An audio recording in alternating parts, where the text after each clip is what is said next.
நித்ரா matrimony பல லட்சம் தமிழர்களின் நம்பகமான நம்பர் 1 மேட்ரிமோனி. திருமணம் செய்ய உடனே பதிவு செய்யுங்கள் நித்ரா மேட்ரிமோனியில். தற்போது நம்முடைய திமுகவிலிருந்து கான்ஸ்டன்டைன் ரவீந்திரன் அவர்கள் நம்முடைய இணைந்திருக்கிறார். வணக்கம் திரு ரவீந்திரன். கமல்ஹாசன் தக் லைஃப் பட விழால பேசினது கர்நாடகால சர்ச்சையா மாறி இருக்கு. கன்னட மொழியை கமல் அவமதித்து விட்டார் அப்படிங்கிற மாதிரியான பிரச்சனைகளை அவங்க உருவாக்கி இருக்கிறாங்க. இது எப்படி பாக்குறீங்க? கமலுக்கு தற்போது அரசியல் ரீதியாக மாநிலங்களவை எம்பியாக போகிறார் அப்படிங்கிற அங்கீகாரமும் கிடைக்க போகிறது. அரசியல் ரீதியாக கமலுக்கான இது ஒரு நெருக்கடியா அப்படின்னு பார்க்கலாமா? முதலில் நண்பர் கமலஹாசன் அவர்களுக்கு வாழ்த்துக்கள். ஏனென்றால் கூட்டணியின் சார்பில் மாண்புமிகு முதலமைச்சர் கழக தலைவர் அவர்களுக்கான இடத்தை கொடுத்திருக்கிறார்.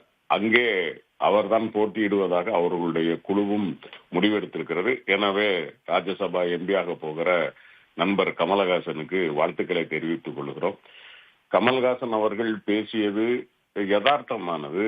வரலாற்று ரீதியாக, இலக்கிய ரீதியாக நாமெல்லாம் ஒரு திராவிட மொழி குடும்பம் என்பது மட்டுமல்ல, தெலுங்கு மொழியில் ஆழ்ந்த அறிவுடைய பழைய இலக்கியவாதிகளே கூட தமிழ்தான் அதனுடைய ஆரம்பம், அங்கிருந்துதான் நாம், அதில் பல சொற்கள் கலந்து அல்லது உச்சரிப்புகளால் மாறுபட்டு அதிலே நாம் ஒரு பிரிவாக வளர்ந்திருக்கிறோம் என்பதை தெலுங்கு இலக்கியவாதிகள் ஒத்துக்கொண்ட காலங்கள் உண்டு.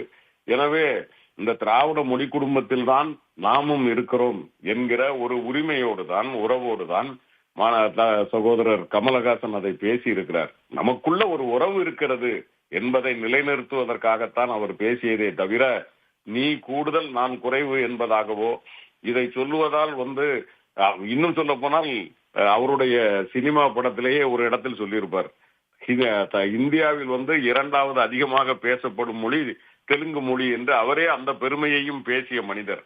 எனவே ஒரு யதார்த்தத்தை பேசியிருக்கிறார். ஒரு யதார்த்தமான மனிதர் என்பதைத்தான் எடுத்துக்கொள்ள வேண்டும். தெலுங்கு பேசக்கூடிய நண்பர்கள் அல்லது அங்கே அதை வித்தியாசமாக எடுத்துக்கொண்ட தோழர்கள் தயவு செய்து இதை ஒரு யுத்தமாக, ஒரு போராக அல்லது இரண்டு சகோதரங்களுக்கு இடையேயான ஒரு யுத்தமாக மாற்றிவிட வேண்டாம். அவர் பேசியது என்பது கால வாரியாக, வரலாற்று ரீதியாக, இலக்கிய ரீதியாக, ஏன் தெலுங்கின் முன்னணி மொழி சிந்தனையாளர்களை ஏற்றுக்கொண்ட ஒன்றுதான். எனவே சகோதரர் கமலஹாசன் பேசியிருப்பதை தவறாக புரிந்து கொண்டால் அதை தயவு செய்து இது மாதிரியான அடாவடியாக அல்லது அவர் மீதான தாக்குதலாக மாற்ற வேண்டாம் என்பதுதான் திராவிட முன்னேற்ற கழகத்தினுடைய வேண்டுகோள். சரி, நம்ம தொடர்ந்து பேசலாம். நித்ரா மேட்ரிமோனி பல லட்சம் தமிழர்களின் நம்பகமான நம்பர் 1 மேட்ரிமோனி. திருமணம் செய்ய உடனே பதிவு செய்யுங்கள் நித்ரா மேட்ரிமோனியில்.